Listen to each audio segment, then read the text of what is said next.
गायत्री भागती हुई दरवाजे पर आती है। तभी उसकी बहू चांदनी को एम्बुलेंस से बाहर लाया जाता है। हे भगवान, ये मेरी बहू को क्या हो गया? एक्सीडेंट हो गया माँ जी। अरे लेकिन ये कैसा एक्सीडेंट है? चोट तो कहीं नजर नहीं आ रही। अरे माँ जी, दिमाग में अंदरूनी चोट लगी है और ये अपनी याददाश्त खो बैठी है। हैं? मेरी बहू याददाश्त खो बैठी है? अब क्या होगा? अब फिक्र मत करिए, बस इनका अच्छे तरीके से ख्याल रखिए। मैंने दवाइयाँ दे दी हैं, अब मैं चलता हूँ। अगले दिन। अब तेरी तबीयत कैसी है बहू? बहू? किसकी बहू? हम भैरवगढ़ के ठाकुर विक्रम सिंह की बेटी रूपवती हैं। हम एक राजकुमारी हैं और तुम हमारी दासी हो बुढ़िया। अरे बेटा विशाल, बहू कैसी बहकी बातें कर रही है। अरे कुछ मत पूछो माँ, रात को मुझसे अपने पैर दबा रही थी। सर पर चोट लगने की वजह से इसका दिमाग पूरी तरह खराब हो गया है और ये अपने आप को राजकुमारी समझ रही है। तभी वहां चांदनी आ जाती है। तुम दोनों यहाँ क्या खुसुर फुसुर कर रहे हो? कहीं तुम दोनों मिलकर हमारे खिलाफ कोई षड्यंत्र तो नहीं रच रहे हो? हम तुम्हारा सर तलवार से उड़वा देंगे, समझे? अरे नहीं नहीं राजकुमारी जी, हम तो आपके सेवक हैं। भला हमारी इतनी हिम्मत। कहिए, आपने यहाँ हॉल में आने का कष्ट कैसे किया? हमें बहुत भूख लगी है। ए दासी, जल्दी से हमारे लिए भोजन का प्रबंध करो। आज हम शाही कबाब खाएंगे। विशाल अपनी माँ को चांदनी की बात मानने के लिए इशारा करता है। ठीक है राजकुमारी जी, मैं अभी आपके लिए भोजन लेकर आती हूँ। इस तरह विशाल और उसकी माँ ना चाहते हुए भी चांदनी की जी हजूरी में लगे रहते हैं। लाओ माँ, जल्दी से मेरा टिफिन दो, मुझे देर हो रही है। अरे ठहर जा, जरा दम तो लेने दे मुझे। सारे घर का काम मुझे अकेली को करना पड़ता है। तेरी बीवी तो राजकुमारी बनी बैठी है, सारा दिन हुक्म चलाती रहती है। अरे माँ, मेरा भी तो यही हाल है।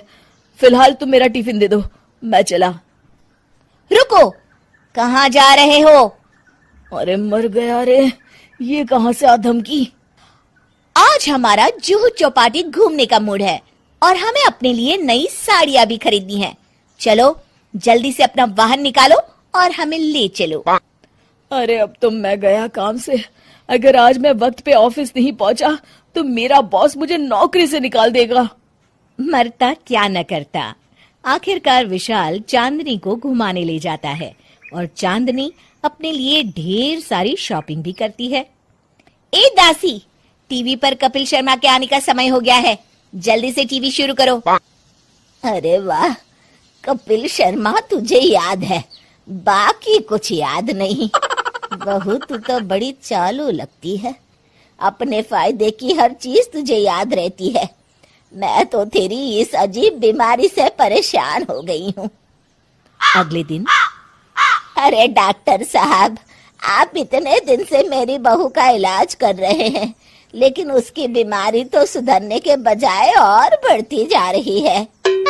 अरे माँ जी, ये दिमागी बीमारी है। बेचारी की याददाश्त चली गई है, वापस आने में थोड़ा वक्त तो लगेगा ही ना। गायत्री डॉक्टर से बात कर ही रही होती है कि तभी उसकी पुरानी सहेली शीला वहां आ जाती है। शीला को देख अचानक डॉक्टर घबरा जाते हैं। अच्छा माँ जी, मुझे एक मरीज को अर्जेंट देखने जाना है, मैं चलता हूँ। ये कौन था?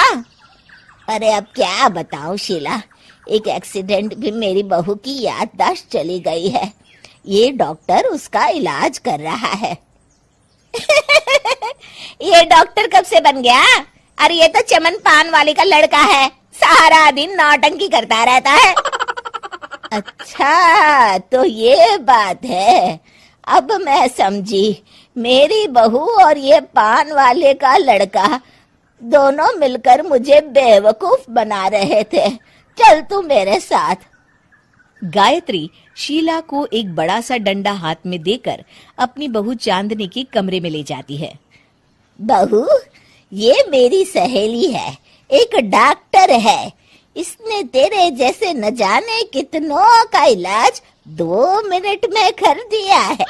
इसका कहना है कि सर पर जहाँ चोट लगी हो, अगर उसी जगह दोबारा किसी बड़े डंडे से जोर से मारा जाए तो मरीज की याददाश्त वापस आ जाती है। देख, हम डंडा भी लाए हैं। अपनी सास की बातें सुनकर और हाथ में बड़ा डंडा देख चांदनी घबरा जाती है। अरे बाप रे, मैं तो फंस गई।